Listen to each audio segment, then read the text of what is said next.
Euh, pour moi, tu es l'un des primes les plus précoces du rap ivoire. Tu vois, tu es le rappeur ivoirien qui a vraiment pop pendant la période Kif No Beat. C'est-à-dire que pendant que Kif No Beat envoyait des sons, et quand je te dis Kif No Beat envoyait des sons, c'était vraiment, c'est le rap ivoire égalait Kif No Beat. Tu vois, c'est-à-dire quand je te prends des années 2017, 2018, où tu commences à vraiment enchaîner depuis les States, tout ça, on a l'impression que tu es ultra vieux dans ce game-là, en termes de legacy. Alors que niveau âge, ça va, tu vois. Genre, niveau âge, ça va. Oui, C'est clair. tu vois. Et moi, quand tu me dis, ouais, je redoutais un peu le palais, moi, ça passe pas dans ma tête parce qu'il me dit, c'est normal. Tu vois, c'est 8 Guns qui fait le palais. Tu vois, normalement, il ne doit même pas réfléchir. Il doit se dire, les gars, demain, il fait le palais. Et puis bon. Comme tu as pu l'entendre, Wilguns a eu son prime au moment où le rap ivoire égalait Kif No Beat. C'est l'un des artistes les plus influents et prolifiques de sa génération et tout le monde semble être d'accord sur ce point.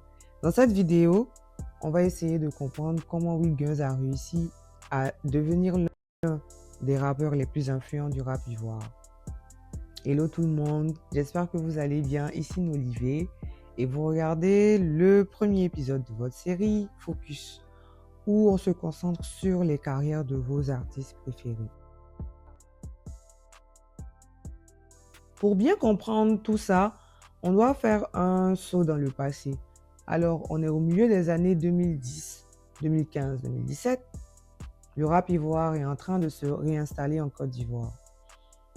Petite parenthèse, je dis réinstaller parce que avant la vague Kif No Beat, il y avait la génération de Garba 50 et Billy Billy. Et avant ça, il y avait celle de Yves Zobo Jr. avec Abidjan City Breakers. Mais on en parlera une autre fois. Fermeture de parenthèse. Alors, comme je disais, à cette époque, le rap ivoire est en train de prendre une place dans le cœur des Ivoiriens. Et à ce moment-là, c'est le groupe Kif No Beat qui est à la tête du rap ivoire. Ils sont à leur prime et on ne parle que d'eux avec des titres comme Sagat Cœur,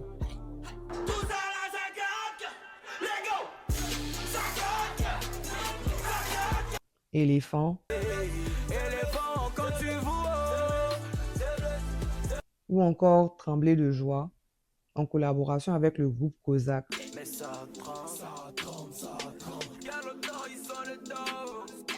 Groupe membre de leur collectif le 13. Il faut comprendre qu'à cette époque, le rap ivoire égalait Kif No Beat. Certes, il y avait d'autres rappeurs présents sur la scène comme Nour, Kadja ou encore Suspect 95, mais ils n'avaient pas le même buzz ou encore la même visibilité que Kif No Beat.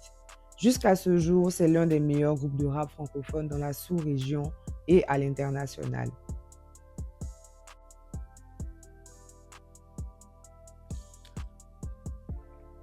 Vu qu'ils étaient les artistes rap avec le plus de visibilité à un moment donné de leur carrière, ils ont créé un collectif appelé le 13 qui deviendra plus tard un label.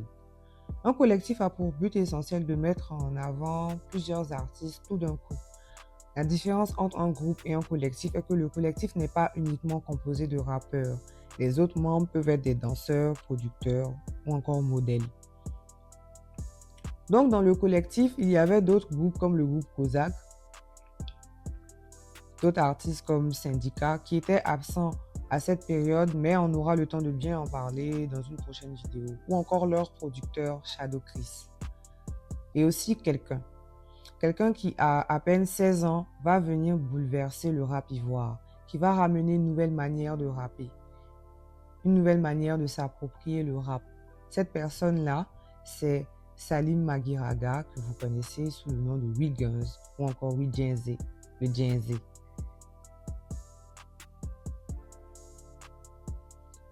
Wilguns est né le 28 août 1999 à Abidjan, Côte d'Ivoire. Comme expliqué au début, il était déjà membre du collectif label le 13 et accompagnait Kif No Beat à des séances de freestyle que vous pouvez voir chargé comme la nuit, c'est la poussée ta sœur. T'es pas une critique, mais un putain d'hater. Reste pharaon. Dans cette vidéo, publiée le 28 mars 2014 sur la chaîne de Open Mic. Il avait déjà fait des apparitions sur les premiers projets de Didi B, notamment sur le son 13 Pharaon, issu du fameux projet Mojo Throne Volume 1 sorti en 2013. On a une piscine, t'as des factures d'eau. Tu veux un feed, 10 ans dans 10 ans, t'as plus envie de baiser qu'un gars qui a fait 30 ans de prison. Et puis Versace Remix avec Didi B, sorti aussi en 2013. Ne fais me charger comme la nuit, c'est la poussie de ta sœur. T'es pas une Il critique. s'est fait remarquer non seulement parce qu'il était très jeune, et en plus de ça, il était technique. À l'époque, c'était rare de voir un adolescent dans les rangs des grands et performer aussi bien qu'eux. Il y avait même des rumeurs selon lesquelles Didi B était la personne qui écrivait ses textes, pour vous montrer à quel point c'était du haut niveau pour l'époque. C'est ça qu'on sort, tu donnes ton cul pour des billets. Mr. Fort, Miskin, on a une H2, t'as un vélo. Will Guns faisait partie de la première scène SoundCloud ivoirienne aux côtés d'artistes comme Alvinx, Dizzy RBM, Hyman, Bébé Chopa, Joski. Bref, le premier prime de SoundCloud en Côte d'Ivoire, quoi. Mais avant de vous parler de son passage sur SoundCloud, je dois mentionner qu'il a eu des petits hits sur YouTube pendant un moment avant de se rabattre sur SoundCloud. Il balance ses premiers sons sur YouTube. À ce moment-là, Will Guns s'écrivait d'une autre manière, comme vous pouvez l'apercevoir dans ce clip en collaboration avec Lil J, intitulé Feels, sorti en 2016. Ou encore sur Promethazine, vous pouvez le voir en collaboration avec Kaja. Ce son, je pense qu'il est sorti en 2015, mais je ne suis pas sûr de la date. Puis il a été téléchargé, réajouté après sur YouTube. Bref, après ça, il a drop des singles sur SoundCloud et se construit une fanbase, ou du moins solidifie sa fanbase, parce que lui, avant l'era SoundCloud, les fans de Kif No Beat l'aimaient. Parmi les sons qu'il drop sur SoundCloud, on peut retrouver des classiques comme Benzo Diaz, Quantique, en collaboration avec Bébé Chopa, Zimbabwe ou encore Donatello. Mais le son qui va tout changer pour Will Guns, le début de son prime, c'est Laissé, qui sort le 17 janvier 2017 sur la chaîne YouTube de Kif No Beat, qui à ce moment-là sont eux aussi au top. C'est un peu ce move-là qui va tout changer. Ouais. Faut les laisser, c'est des jaloux, veulent pas te rapercer. Faut les laisser, C'est là qu'un plus gros public le découvre. Il profite de cette occasion pour commencer le roll-out de son projet Salim and His Friends. Il drop des titres comme Want et Broadcast en collaboration avec LJ du groupe Kif No Beat. Ces deux sons le mettent encore plus en avant. Hey, je veux faire du Guala, Lamborghini garé. Je veux aller au restaurant, je veux plus de garé. Je veux faire du Guala, Lamborghini garé. Je veux aller au restaurant, je veux plus de garé.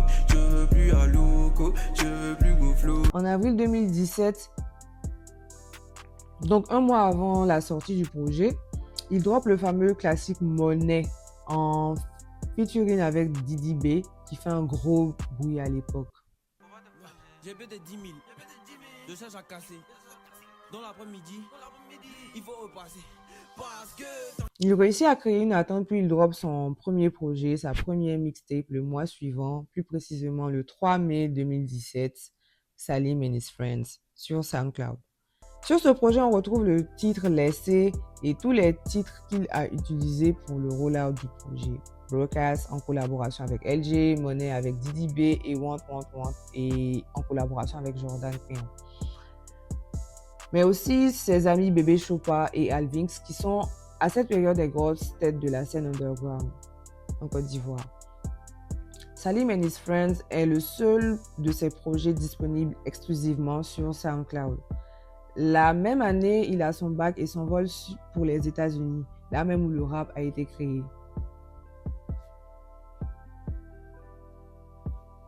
Ce changement de scène va énormément l'influencer dans la manière de gérer sa carrière.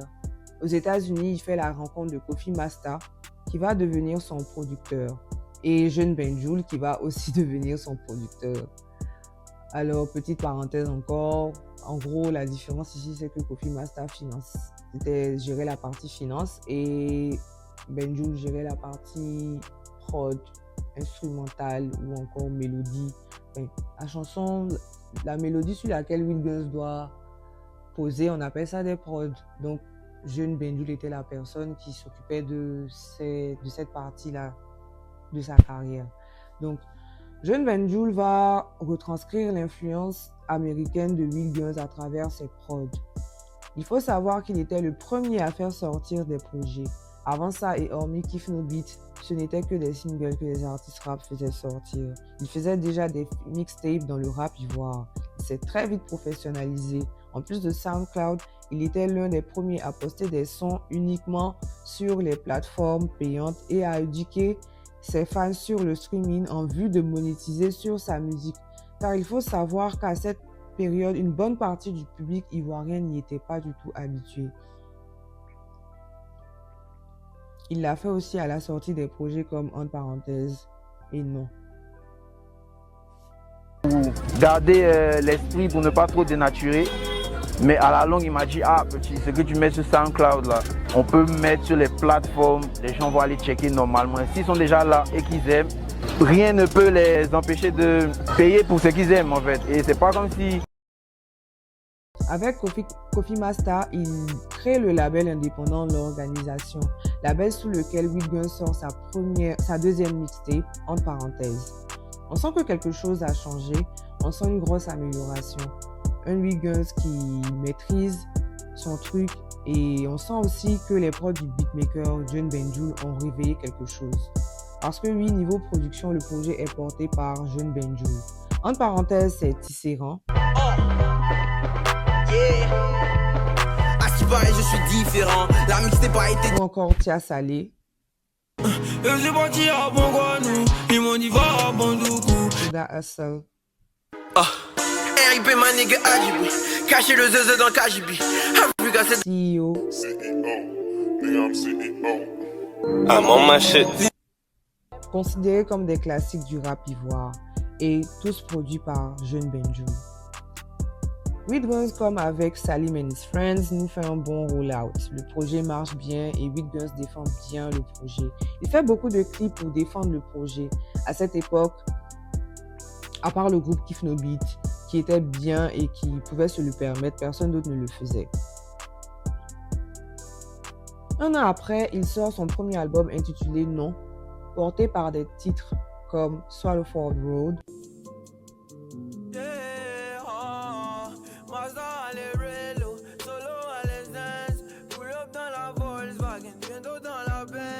un autre classique du rap ivoire ou encore Shekina.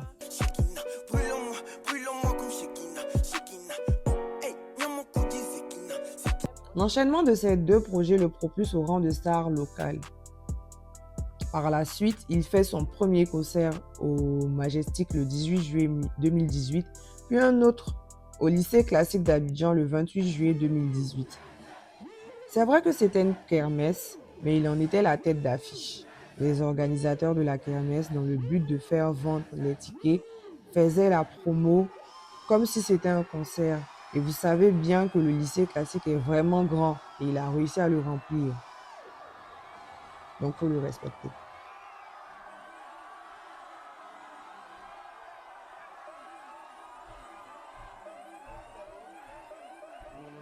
En 2019, il prend la décision de mettre ses études de côté et de se concentrer sur la musique.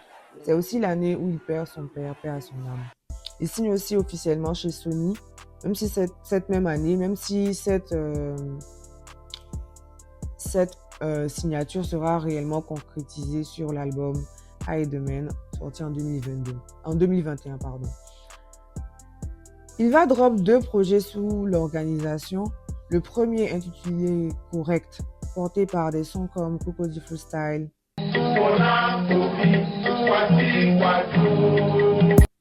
125, Faut seulement gagner l'argent. Shawarma Je Plus, consomme night. Qu'est-ce que t'en penses? Qu'est-ce que t'en dis? Je les vois plus. Et États-Unis. Pourquoi tu veux vivre ce que t'es pas censé vivre? C'est une... On peut y retrouver aussi des collaborations avec Bébé Choppa, Andy S et Jordan Péon. En 2020, il sort le deuxième et dernier projet sous l'organisation, un album commun avec d'autres artistes ivoiriens, le Sky et LM, intitulé Big Tree, porté par des sons comme Turn Up en collaboration avec le Juice.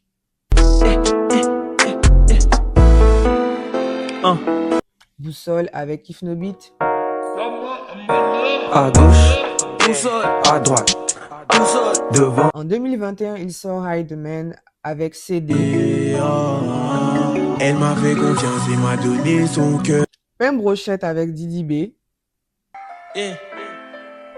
Sky 7 Beats. Et Indei Indiaye. Mes niggas, nous on fait pas dans l'à peu près. Laurent Perrier. Sous Sony Music Côte d'Ivoire. Il fait une pause en 2022 pour revenir en 2023 avec le deuxième volet de sa mixtape entre parenthèses 2. Avec Bango Joe en collaboration avec Yannick Jones. Rouler le Bango Joe, je pense à l'avenir, je le fais tous les soirs. Dans ma tête c'est le vide, je ne sens plus. En 2024, il sort son projet Peugeot Music avec Maïmouna en collaboration avec NK Maras et FL. C'est pas si qu'on n'est pas besoin de trop parler. Tu m'as menti dans un beau parleur. En fait, Ou encore Zoblazo. Yeah, j'ai jamais oui, je fais le Zoblazo. En prélude de son concert au Palais de la Culture où il fera salle comble.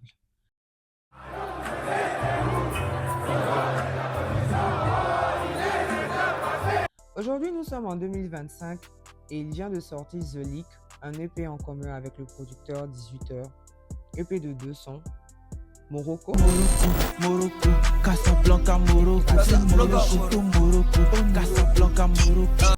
C'est la deuxième fois qu'il fait un EP avec un producteur.